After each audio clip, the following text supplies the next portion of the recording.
بسم اللہ الرحمن الرحیم وَإِذَا طَلَّقْتُمُ النِّسَاءَ فَبَلَغْنَ أَجَلَهُنَّ فَلَا تَعْضُلُوهُنَّ أَن يَنكِحْنَ أَزْوَاجَهُنَّ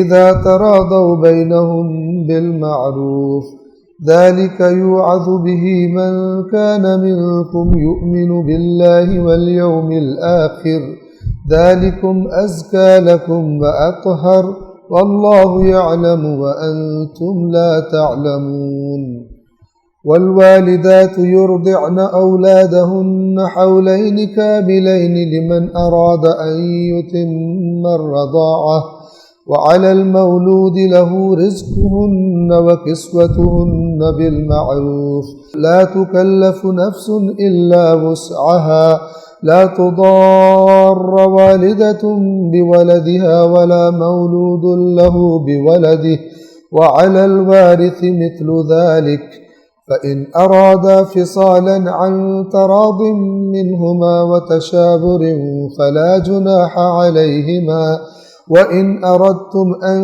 تسترضعوا أولادكم فلا جناح عليكم إذا سلمتم ما آتيتم بالمعروف واتقوا الله واعلموا ان اللہ بما تعملون بصیر۔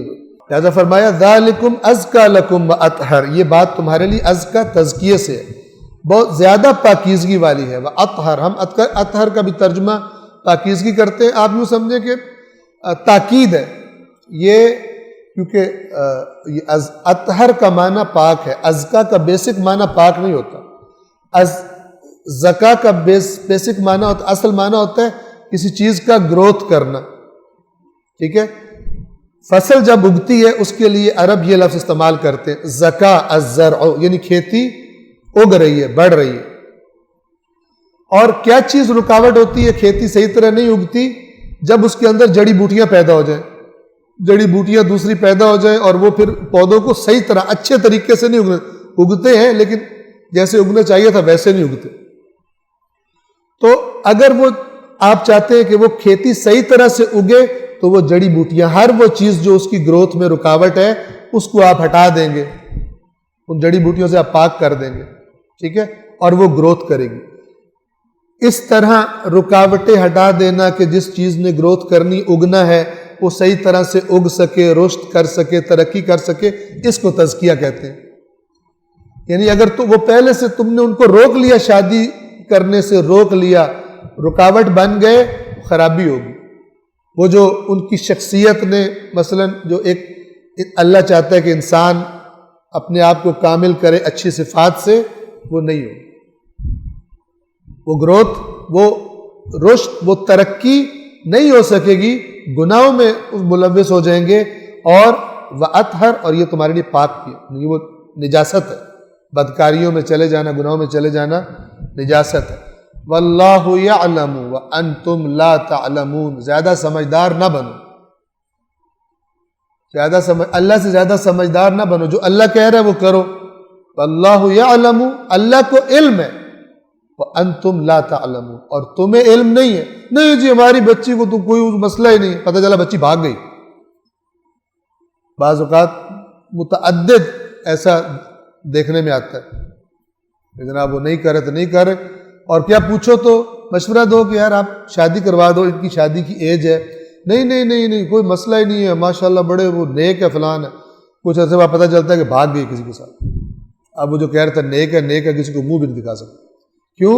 اللہ سے ٹکر لی، اللہ سے جنگ کی۔ اللہ فرماتا ہے واللہ یعلم وانتم لا تعلمون، اللہ جانتا ہے، علم رکھتا ہے، تم علم نہیں رکھتے، لہذا اللہ کی باتوں کو مانو، اپنے فلسفے مثلا اپنے پاس رکھو۔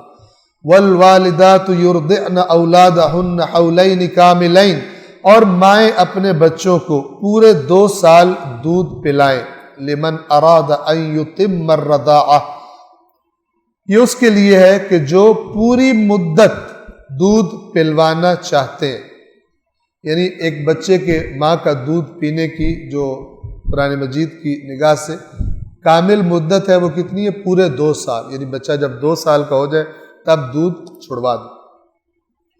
وَعَلَى الْمَوْلُودِ لَهُ رِزْقُهُنَّ وَكِسْوَتُهُنَّ بِالْمَعْرُوفِ، اور جس کا بچہ ہے اس کے ذمے ہے دودھ پلانے والی کا روٹی کپڑا معمول کے مطابق، رِزْقُهُنَّ وَكِسْوَتُهُنَّ بِالْمَعْرُوفِ،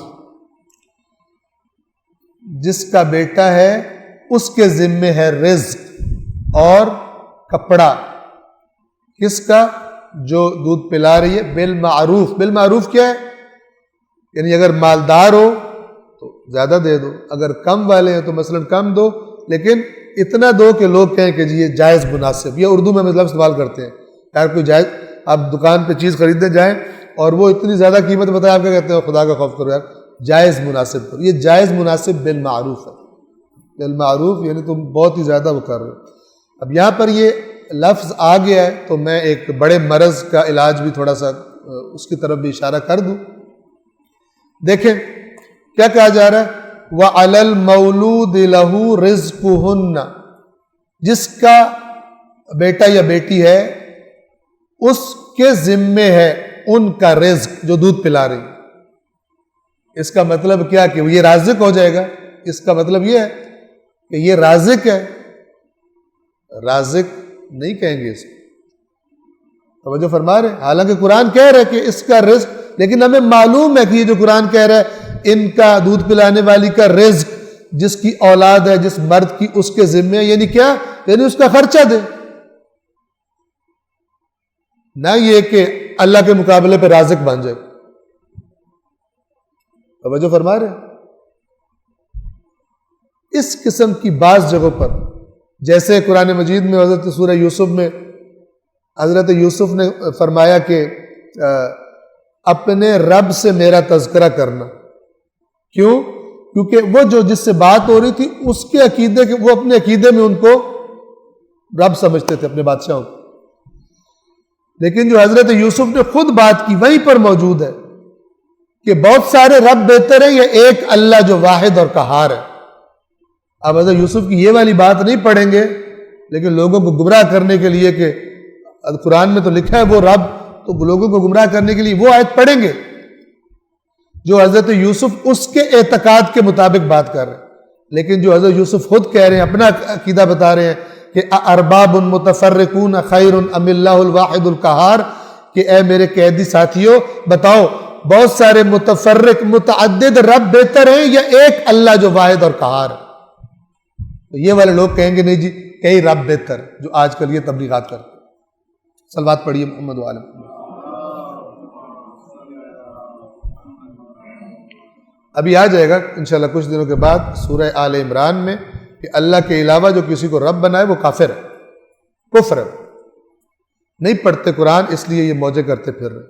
قرآن نہ پڑھیں اور اس کے بعد پھر جو بھی کسی غلط رستے پہ لگائے اس پر چلتے جائیں۔ لا تکلف نفس الا وسعها، کسی کو اس کی طاقت سے زیادہ ذمہ داری نہیں دی جاتی۔ یہ جو کہا ہے بالمعروف دینا ہے تم نے، یعنی جتنی تمہاری طاقت ہے مالی طاقت اس کے مطابق ایک جائز مناسب خرچہ اس کو دو جو دودھ پلا رہی ہے۔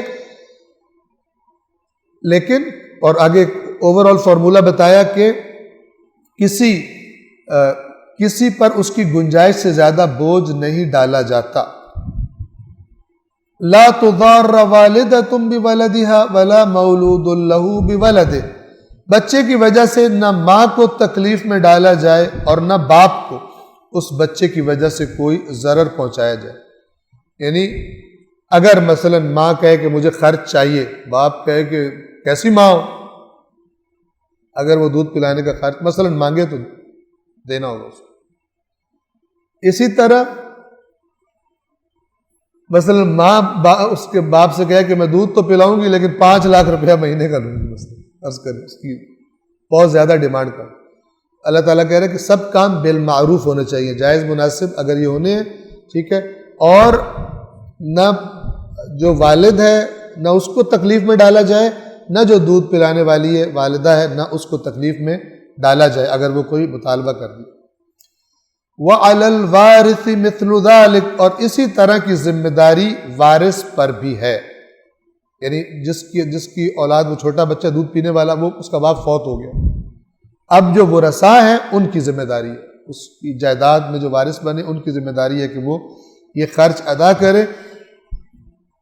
وَإِنْ أَرَدْتُمْ فَإِنْ أَرَادَا فِصَالًا عَنْ تَرَاضٍ مِّنْهُمَا وَتَشَاوُرٍ فَلَا جُنَاحَ عَلَيْهِمَا، بس اگر وہ دونوں ارادہ کر لیں دودھ چھڑوانے کا آپس کے رضایت سے، یعنی دونوں راضی ہو جائیں اس بات پر دودھ چھڑوانے پر اور مشورہ کر کے آپس میں، تو دونوں پر کوئی گناہ نہیں ہے، ٹائم سے پہلے دودھ چھڑوا دیں۔ وَإِنْ أَرَدْتُمْ أَن تَسْتَرْضِعُوا أَوْلَادَكُمْ فَلَا جُنَاحَ عَلَيْكُمْ إِذَا سَلَّمْتُمْ مَا آتَيْتُمْ بِالْمَعْرُوفِ، اور اگر تم ارادہ کرو اس بات کا کہ اپنی اولادوں کو کسی بجائے اس کی سگی ماں کے کسی اور عورت کا دودھ پلانا ہے، استرضاع کرنا ہے، کسی اور کا دودھ پلانا ہے، فلا جناح علیکم اذا سلمتم ما آتیتم بالمعروف، تو تم پر کوئی مذائقہ نہیں بشرطے کہ تم عورتوں کو معمول کے مطابق، یعنی وہی بالمعروف طے شدہ معاوضہ ادا کرو۔ اگر کسی اور سے دودھ پلانا ہے تو پھر اس کو اجرت ادا کرو۔ واتقوا اللہ، اور اللہ سے ڈرو۔ وَاعْلَمُوا أَنَّ اللَّهَ بِمَا تَعْمَلُونَ بَصِيرٌ، اور جان لو کہ اللہ جو کچھ تم عمل کرتے ہو اللہ تعالیٰ خوب اس کو دیکھتا ہے۔ صدق اللہ العلی العظیم۔